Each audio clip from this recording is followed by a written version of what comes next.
You may have heard about the Quran's idea of paradise being 72 virgins, and I promise I will come back to those virgins. But in fact, here in the Northwest, we're living very close to the real Quranic idea of paradise, defined 36 times as gardens watered by running streams. Since I live in a houseboat on the running stream of Lake Union, this makes perfect sense to me. But the thing is, how come it's news to most people? I know many well-intentioned non-Muslims who've begun reading the Quran but given up, disconcerted by its otherness. The historian Thomas Carlyle considered Muhammad one of the world's greatest heroes, yet even he called the Quran as toilsome reading as I ever undertook, a wearisome, confused jumble.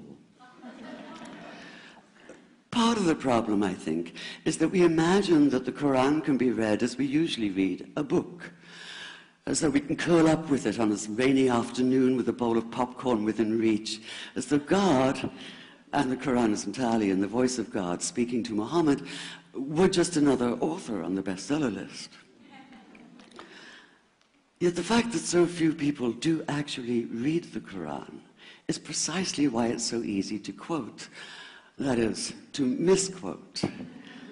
Phrases and snippets taken out of context in what I call the highlighter version, which is the one favored by both Muslim fundamentalists and anti-Muslim Islamophobes. So this past spring, as I was gearing up to begin writing a biography of Muhammad, I realized I needed to read the Quran properly as I could, that is. My Arabic's reduced by now to wielding a dictionary, so I took 4 well-known translations and decided to read them side by side, verse by verse, along with a transliteration and the original 7th century Arabic. Now, I did have an advantage. My last book was about the story behind the Shia-Sunni split, and for that I'd worked closely with the earliest Islamic histories, so I knew the events to which the Quran constantly refers, its frame of reference. I knew enough, that is, to know that I'd be a tourist in the Quran, an informed one, an experienced one even, but still an outsider, an agnostic Jew reading someone else's holy book. So I read slowly. I'd set aside 3 weeks for this project, and that, I think, is what is meant by hubris, because it turned out to be 3 months.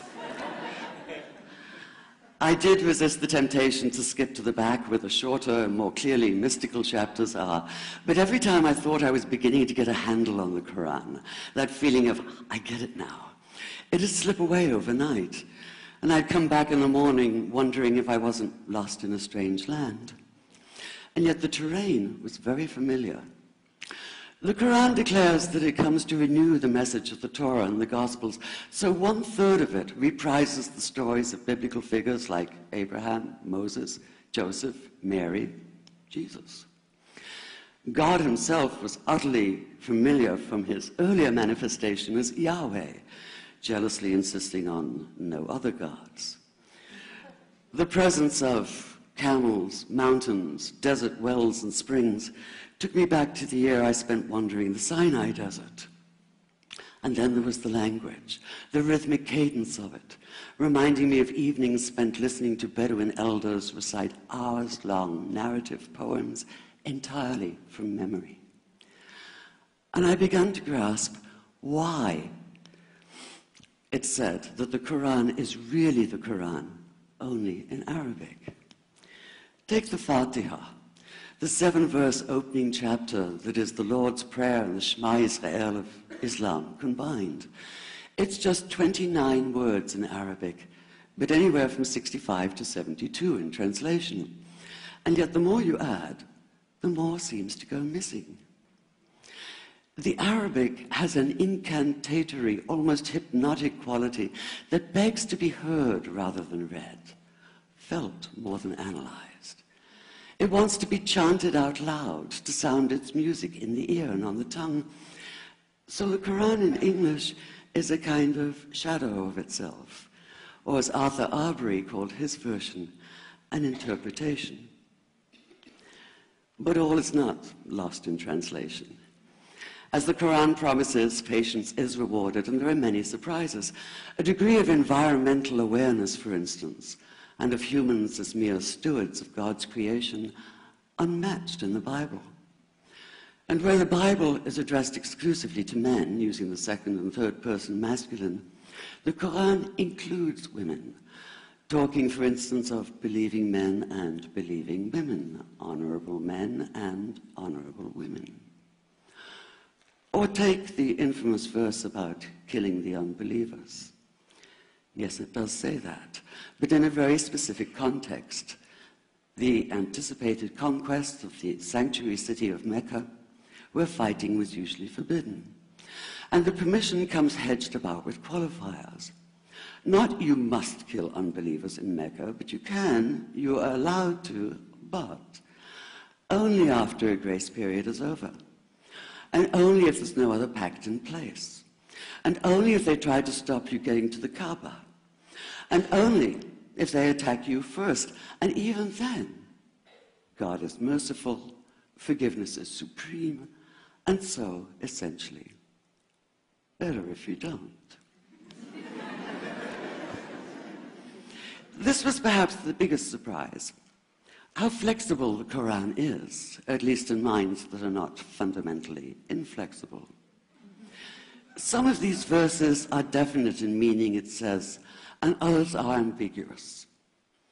The perverse at heart will seek out the ambiguities, trying to create discord by pinning down meanings of their own. Only God knows the true meaning. The phrase, God is subtle, appears again and again. And indeed, the whole of the Quran is far more subtle than most of us have been led to believe, as in, for instance, that little matter of virgins in paradise. Old-fashioned Orientalism comes into play here. The word used 4 times is huris, rendered as dark-eyed maidens with swelling breasts, or as fair, high-bosomed virgins. Yet all there is in the original Arabic is that one word, huris. Not a swelling breast or high bosom in sight. Now, this may be a way of saying pure beings, like in angels, or it may be like the Greek kos or kore, an eternal youth. But the truth is, nobody really knows, and that's the point. Because the Quran is quite clear when it says that you will be a new creation in paradise, and that you will be recreated in a form unknown to you, which seems to me a far more appealing prospect than a virgin.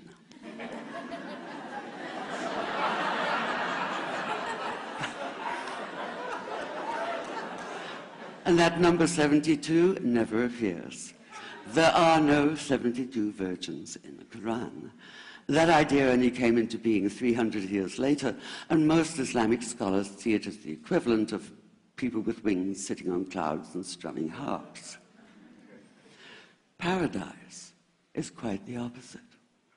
It's not virginity, it's fecundity, it's plenty, it's gardens watered by running streams. Thank you.